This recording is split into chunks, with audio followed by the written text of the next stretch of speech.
შინაგან საქმეთა სამინისტრომ ეგრეთ წოდებულ ქურდულ სამყაროსთან კავშირში მყოფი 27 ადამიანი დააკავა, ხოლო 6 ბრალი დაუსწრებლად წარედგინება, მათ შორის ერთი ეგრეთ წოდებული კანონიერი ქურდია. მასშტაბური საპოლიციო ღონისძიება ცენტრალური კრიმინალური პოლიციის დეპარტამენტის თანამშრომლებმა გენერალურ პროკურატურასთან ერთად გასული 24 საათის განმავლობაში ჩაატარეს.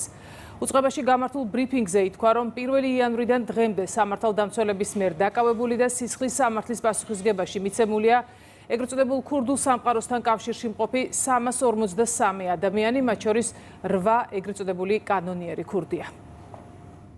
ბრალდებულები მითითებებს საზღვარგარეთ მყოფი ეგრეთ წოდებული კანონიერი ქურდის მამუკა ჩხაბერიძისგან იღებდნენ და მისი დავალებების შესაბამისად მოქმედებდნენ. ისინი სისტემატიურად უკავშირდებოდნენ ერთმანეთს და ორგანიზებას უწევდნენ ეგრეთ წოდებულ ქურდულ გარჩევას, სადაც გადაწყვეტილებებს ქურდული ტრადიციების შესაბამისად იღებდნენ.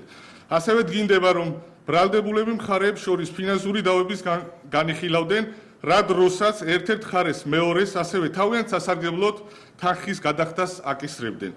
კონკრეტული ვადების დარღვევის შემთხვევაში კი ფიზიკური ანგარიშვალებითა და სიცოცხლის მოსპობით ემუქრებოდნენ.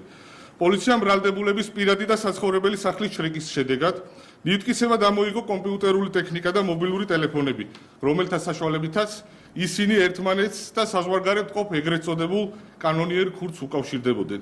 საგამოძიებო მოქმედებების შედეგად პოლიციის მიერ ასევე ამოღებული იქნა სხვადასხვა სახის ცეცხლსასროლი იარაღები და საბრძოლო მასალა.